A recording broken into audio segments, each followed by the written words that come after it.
दोस्तों, अक्सर कहा जाता है कि समझदार व्यक्ति वही है जो बोलने से ज्यादा सुनने में विश्वास रखता है। मौन रहना एक कला है और यकीन मानिए यह जितना आसान सुनने और पढ़ने में लगता है उतना ही ज्यादा कठिन काम है जो हर कोई नहीं कर पाता। चुप रहने के कई नुकसान हैं, लेकिन सही जगह चुप रहने के कुछ ऐसे फायदे भी हैं जिन्हें जानना उन लोगों के लिए तो बहुत आवश्यक है जो अक्सर हर जगह बोलने या जवाब देने की आदत रखते हैं। चाणक्य के नीति में जीवन को सफल और सुखी बनाने के लिए कई बातों का जिक्र किया गया है।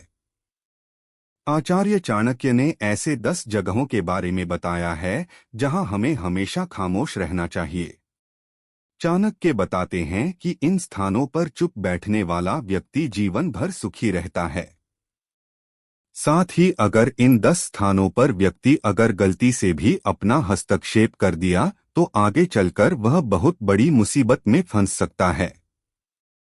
तो चलिए जानते हैं कि वो कौन से 10 जगह हैं जहां हमें हमेशा चुप रहना चाहिए। उससे पहले आपसे निवेदन है, वीडियो को लाइक और चैनल को सब्सक्राइब जरूर कर लें। तो आचार्य चाणक्य के अनुसार वो पहली जगह है जहां चुप रहना चाहिए जहां लड़ाई झगड़ा चल रहा हो। चाणक्य के नीति में आचार्य चाणक्य के बताते हैं कि जहां पर लड़ाई झगड़ा हो रहा हो उस जगह पर व्यक्ति को हमेशा खामोश रहना चाहिए। यदि किसी स्थान पर झगड़ा चल रहा है और आपका उससे कोई संबंध नहीं है तो आपको उसके बीच में कोई भी हस्तक्षेप गलती से भी नहीं करना चाहिए। अगर आपने गलती से भी उन लोगों के बीच में हस्तक्षेप कर दिया तो आगे चलकर आपके ऊपर बहुत बड़ी मुसीबत आ सकती है। इसलिए झगड़े वाले स्थान पर मौन रहना ही अच्छा है। दूसरा है जहां लोग अपनी तारीफ खुद ही कर रहे हों। आचार्य चाणक्य के अनुसार अगर किसी स्थान पर लोग खुद की तारीफ खुद ही कर रहे होते हैं तो वैसे स्थान पर खामोश रहना चाहिए। साथ ही यदि किसी स्थान पर अगर सभी लोग अपना अहंकार दिखा रहे हैं तो वहां पर आपको बिल्कुल खामोश बैठना चाहिए। चाणक्य बताते हैं कि ऐसी जगह पर बोलने वाले व्यक्ति का अपमान ही होता है। इसके अलावा वे लोग आपको नीचा दिखाने की भी कोशिश करेंगे। इसलिए एक बुद्धिमान व्यक्ति को ऐसे स्थान पर हमेशा चुप ही रहना चाहिए। तीसरा है जब कोई किसी और की बुराई कर रहा हो। जब कोई आदमी आपके सामने किसी तीसरे आदमी की बुराई कर रहा हो तो उस समय आपको बस चुप रहकर सुनना चाहिए और अपनी राय व्यक्त नहीं करना चाहिए। क्योंकि जो आज आपके सामने किसी तीसरे की बुराई कर रहा है वह कल किसी और के सामने आपकी बुराई भी कर सकता है। यदि आपने कुछ कहा तो इसलिए बेहतर यही होगा कि आप ऐसे स्थान पर रुके ही न जहां किसी की बुराई की जा रही हो। चौथा है जब आपके पास अधूरी जानकारी हो। अधूरी जानकारी बहुत ही खतरनाक होता है। यदि आपको किसी घटना या किसी विषय पर अधूरी जानकारी है तो तब आपके लिए चुप रहना ही उत्तम है, क्योंकि अधूरा ज्ञान बड़ा ही घातक होता है।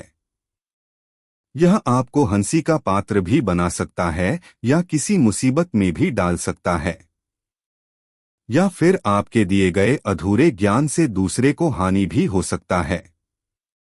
इसलिए आपको किसी दूसरे को सलाह या ज्ञान तभी देना चाहिए जब आपको उस चीज के बारे में पूरी जानकारी हो। पांचवा है जब सामने वाला व्यक्ति आपकी भावना न समझ रहा हो। जब आपको यह ज्ञान हो जाए कि सामने वाला व्यक्ति न तो आपकी भावना का सम्मान कर रहा है और न ही वह आपकी बात को समझ पा रहा है तो ऐसी स्थिति में आपको स्वयं शांत और चुप हो जाना चाहिए, क्योंकि ऐसे लोगों को आपकी भावना या दोहक से कोई मतलब नहीं होता है।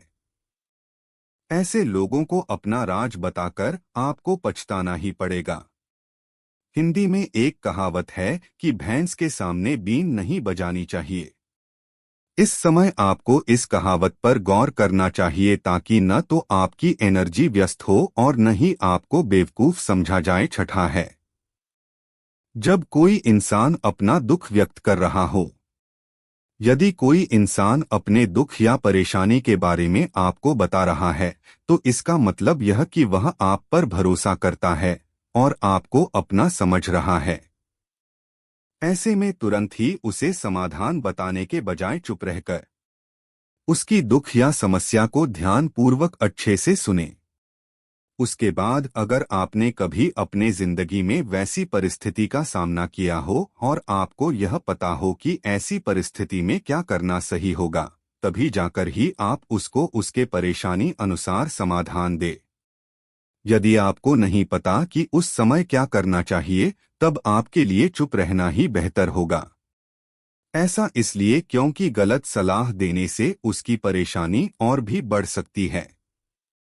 और सबसे जरूरी बात यह है कि आप उसके दुख या समस्या को गुप्त ही रखें, किसी और को न बताएं। सातवां है, जब कोई व्यक्ति आप पर क्रोधित हो या आपसे झगड़ा कर रहा हो, जब आपका कोई करीबी व्यक्ति आपसे झगड़ा कर रहा हो या किसी बात पर आपसे क्रोधित हो, तो तब उसके सामने आपका चुप रहना ही समझदारी भरा कदम होगा।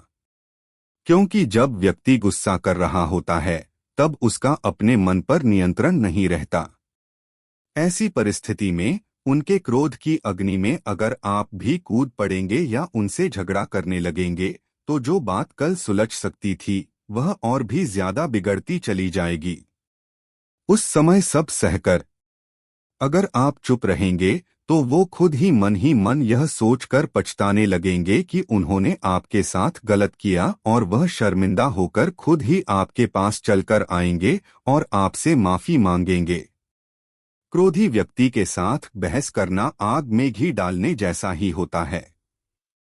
इससे उसके क्रोध की आग और भड़केगी और आपको ही उसका खामियाजा भुगतना पड़ेगा। आठवां है, जब किसी मुद्दे से आपका कोई संबंध न हो, अगर आपका किसी मुद्दे से कोई संबंध न हो, तो वहां आपका चुप रहना बनता है। बिना किसी वजह अगर आप दूसरों के मुद्दों पर बोलेंगे, तो यह आपके लिए अनिष्टकारी रहेगा। इसमें केवल और केवल आपका ही नुकसान होगा। आप तब तक चुप रहे जब तक आपको उस मुद्दे को लेकर कुछ पूछा न जाए। इसके अलावा अगर आपको उस मुद्दे के बारे में कोई स्पष्ट जानकारी नहीं है, तो तब भी आप चुप रहें। बेवजह दूसरों के मुद्दों पर दखल देने से आपकी भारी बेइज्जती हो सकती है। 9 वह है जब आप बिना चिल्लाए बात न कर पाते हों। जब हम बिना शोर शराबे के अपने विचारों को संवेदनशीलता से व्यक्त करते हैं, तो सामने वाला व्यक्ति हमारी बातों को सुनता है और हमारी भावनाओं को भी समझता है। लेकिन ऊंची आवाज में बात करना सामने वाले के मन में गलत असर डालता है। चिल्लाकर बात करने से सामने वाले को हमारी बातें अप्रासंगिक लगने लगती है और उसे लगता है कि हम अपनी बातों को जबरदस्ती मनवाने की कोशिश कर रहे हैं। यही अनचाहे नतीजों का कारण बनता है। इसलिए हमें कभी चिल्लाकर या ऊंची आवाज में बात नहीं करनी चाहिए। अगर आप बिना चिल्लाए कोई बात नहीं कह सकते, तो वहां चुप रहने में ही आपकी भलाई है। किसी पर चिल्लाने से आपके व्यवहार के बारे में पता चलता है और लोग आपसे दूर भागने लगते हैं। 10वां है, किसी के बारे में न बोलें। नीति शास्त्र के अनुसार जो अपने मुंह को बंद रखता है और बुद्धि से काम करता है, वही इंसान समझदार होता है। बिना जरूरत के बोलना, बेवजह ही किसी के बारे में बोलना या किसी के बीच में बोलना, यह गलत है। कभी कभी हमारे लिए बुद्धिमानी इसी में होती है कि हम अपना मुंह गलत जगह न खोलें और चुप रहे। मुंह हमेशा सही जगह और सही अवसर देखकर ही खोलना चाहिए। दोस्तों, किसी के बोलने का तरीका उसके व्यक्तित्व के बारे में बहुत कुछ बताता है। आप तेज, धीरे, कम या ज्यादा किस तरह बोल रहे हैं, क्या बोल रहे हैं और कहाँ बोल रहे हैं, ये आपका करियर और लाइफ दोनों के लिए बहुत मायने रखता है। ये भी सच है कि हमें अपनी बात को सही तरह से रखना आना चाहिए। लेकिन इन 10 हालातों में चुप रहने में ही भलाई है। उम्मीद है आपको हमारी वीडियो बहुत पसंद आई होगी। वीडियो को लाइक और चैनल को सब्सक्राइब जरूर करें। धन्यवाद।